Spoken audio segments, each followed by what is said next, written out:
será realmente que os portões do inferno, que é expressado biblicamente por Jesus, seria Satanás e os seus asseclas, que não teriam poder para impedir o progresso do Evangelho? Ou seria que os portões do inferno seriam o mundo dos mortos? Se você quer saber a resposta dessa pergunta, fique após a vinheta que nós trataremos sobre este assunto. Solta a vinheta!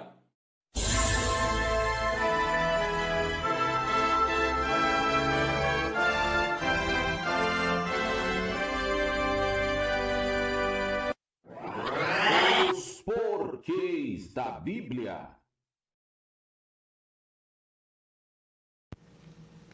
Por que Jesus disse que os portões do inferno não prevalecerão contra a igreja? Por que os portões do inferno não prevalecerão contra a igreja? Esse texto se encontra em Mateus capítulo 16, verso 13 em diante. Diz o texto sagrado que Jesus e os seus discípulos vão para a banda de Cesareia de Filipe. E ele indaga aos seus discípulos: quem dizem os homens ser o filho do homem? E eles responderam: uns dizem que é João Batista, outros Elias, outros Jeremias e outros um profeta. E Jesus perguntou: e vós, quem dizeis que eu sou? E Simão Pedro respondeu: tu és o Cristo, o Filho do Deus vivo. E diz o texto que Jesus respondeu: bem-aventurado és tu, Simão Bajonas, que não foi a carne nem o sangue que te revelou, mas o meu Pai que está no céu. Eu também te digo que tu és Pedro, e sobre esta pedra edificarei a minha igreja, e os portões do inferno não prevalecerão contra a igreja. Quando Jesus fala desse texto, ele fala de uma visão missiológica. Por quê? Eu vou lhe explicar. Essa cidade de Cesareia de Filipe, ela foi nomenclaturalizada por Herodes, que era vassalo de Roma. Essa cidade, ela traz toda a arquitetura, toda a cultura romana para aquela ambiência. Aquela ambiência ficava a 350 metros acima do mar, ficava embaixo, no sopé do Monte Hermon, segundo De Acasson. E o que é que acontece? 2 séculos antes do domínio romano, era essa cidade, por Antíoco Teu II, ele consagrou esse lugar ao deus Pan. O deus Pan, na visão grega, é um deus, na cosmogonia grega, ele é metade homem e metade bode ou carneiro. O que acontece? Na liturgia, esse deus, a crença, a cosmogonia dizia o seguinte, que esse deus perseguia as ninfas e ele se prostituía com essas ninfas, tendo conjuntura carnal. E isso, né, esse tensionamento teológico era um choque com a cultura judaica. Além de ser monoteísta, tinha uma questão com relação à sexualidade, de fidelidade à sua esposa, e era um casamento heteronormativo e monogâmico entre um homem e uma mulher. Para todo judeu, naquela questão da reestruturação no 2º século, que John Julius Stott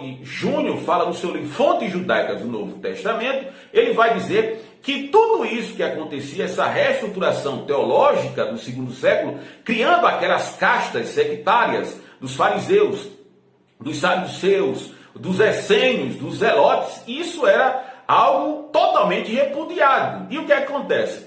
Tendo também isso, na época de Jesus, uma construção dessa questão romana naquela ambiência, ficava muito pesado, principalmente para os rabinos, que eram os mestres na época de Jesus. E quando os rabinos passavam diante da cidade de Cesareia de Filipe, eles olhavam para aquela cidade, olhavam para aqueles portões e diziam o seguinte: aí não existe salvação, porque aí é os portões do inferno. Jesus chama os seus apóstolos, os discípulos, que tinham uma cosmovisão totalmente judaica, e dizia: olha, nem os portões do inferno, que segundo De Acasson é metonímia para as fortificações, pode impedir o avanço missional da igreja. E a prova do que eu estou falando é quando você lê Atos 10, que um homem chamado Cornélio, que ele era um centurião romano, morava naquela ambiência. Deus quebra totalmente o protocolo, principalmente de Pedro, que tem uma visão,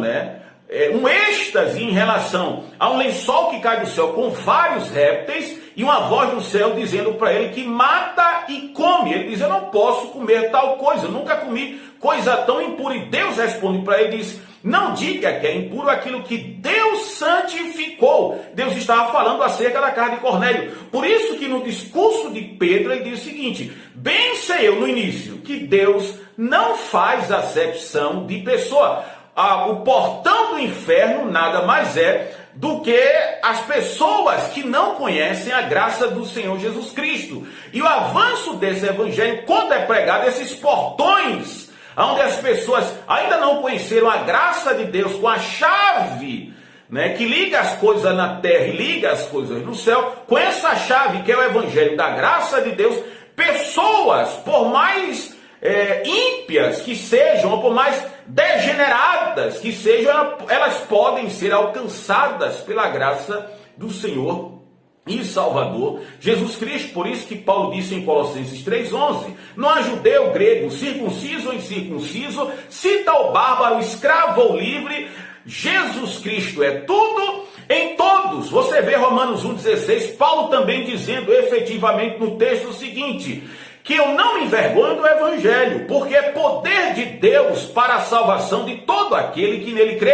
primeiro para o judeu e depois para o grego. Em 1 João capítulo 2 e verso 1, ele vai dizer: filhinhos, não pequeis, mas se pecar, vocês têm um advogado junto aos céus, que é a propiciação dos nossos pecados, mas não somente dos nossos, mas do mundo todo. Pode ser, muitas pessoas na época de Jesus, né, falavam que Jesus não tinha esse dom profético porque andava com prostitutas e principalmente com pessoas do cunho de Zaqueu, que era visto como um traidor da nação. Mas Jesus quebrou todo esse protocolo através da cruz. Por isso que Colossenses 2, Paulo vai dizer o seguinte: e tendo cancelado o escrito de dívida que era contra nós, removeu inteiramente, encravando na cruz e despojando os principados e potestades, publicamente os expôs ao desprezo, triunfando deles na cruz. Esse texto que vem acompanhando esses portões do inferno muitas vezes serve para nós, que devemos entender que não há poço mais profundo que a graça de Deus não possa alcançar e libertar essas pessoas das correntes de Satanás. Que Deus nos ajude. Se você gostou desse vídeo, dê o seu like, compartilhe, se inscreva, faça perguntas aqui no nosso comentário para que o nosso canal continue a crescer. Que Deus abençoe a todos nós, em nome de Jesus.